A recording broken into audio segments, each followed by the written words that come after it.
गंगा जल से शुद्धिकरण होते हुए देखा था, लेकिन ये पेशाब प्रकरण कब से आ गया और कौन लोग लाने का काम किए हैं। ये कैसे बेशर्म और कुकर्मी आदमी है, आप समझ सकते हैं। विशेष बताने की ज़रूरत नहीं है। ये पेशाब करके और लोगों का शुद्धिकरण कर रहे हैं। आखिर मंसूबा कहाँ है इनका। करते तो 2-4 लोग हैं, लेकिन भुगतना पूरे समाज को पड़ता है। ऐसे ऐसे कुकर्मी को बीच चौराहे पर इसकी खास करके सेवा होनी चाहिए, इसका सज़ा होनी चाहिए, क्योंकि ऐसे ऐसे कुकर्म व्यक्ति को इस धरती पर रहने का जो है हक कहीं से भी नहीं है। जो कहता है कि ये शुद्धिकरण हो रहा है, पेशाब से शुद्धिकरण, तो फिर गंगा जल का क्या होगा। ये भाजपा वालों को जवाब देना चाहिए कि गंगा जल का आप क्या करोगे। अब पेशाब शुद्धिकरण शुरू हो गया है, तो गंगा जल शुद्धिकरण का क्या होगा। जिस गीता को कृष्ण ने सुंदर बनाया सवारा, उस गीता में लिखा था चारों वर्ण एक बराबर हैं, कोई छोट कोई बड़ नहीं है। और ये तो सत्य है कि जो पढ़ेगा विद्वान होगा वह पंडित कहलाएगा, आचार्य कहलाएगा। तो पढ़ा लिखा कोई भी व्यक्ति हो वह आचार्य के भागी है, वेद कुरान के भागी है। इस तरह से कुकर्म लोग जो मंसूबा अपना पाले हुए हैं, आखिर इनसे मंसूबा का इनके क्या कहिएगा।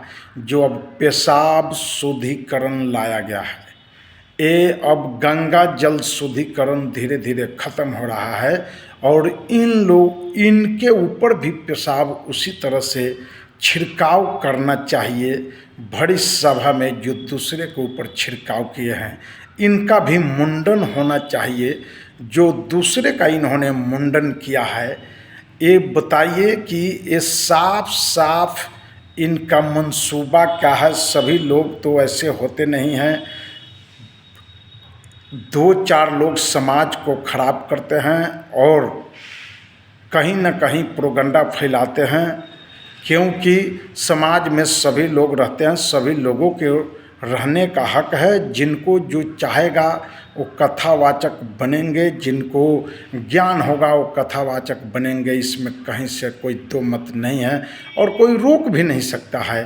तो इस तरह से आज देख लीजिए, बाबा रामदेव भी कथावाचक चलाते हैं और हजारों करोड़ों लोग, लाखों लोग उनके पास जाते हैं, जानकारी है उनके पास, उस चीज़ को कराते हैं। तो इस तरह से अभद्र जो है कार्य करना और घिनौना कार्य करना ये बिल्कुल ही गलत है। तो इस तरह से गंगा जल को गंगा जल शुद्धिकरण रहने दिया जाए। ये पेशाब शुद्धिकरण जो लाया गया है, ये पेशाब शुद्धिकरण की घोर निंदा किया जाता है और इन पर कार्रवाई खास करके कठोर होनी चाहिए, ताकि समाज में जो है अदर समाज आपस में लड़े नहीं। ये शुद्धिकरण जो इन्होंने किया है, इनकी शुद्धिकरण जरूर होनी चाहिए। और ख़ास करके इनको जैसे प्रताड़ित किया गया है, उस तरह से इनका दवाई भी पूर्ण रूप से होना चाहिए। ये मनसा आखिर कहाँ ले गए हैं, किस योनि में ले गए हैं, कौन सी काल में ले गए हैं, द्वापर त्रेता कलयुग कहाँ ले गए हैं, जो ये पेशाब शुद्धिकरण अब शुरू हो गया है। आप समझ सकते हैं, गलती एक आदमी करते हैं, घृणा सभी से होता है।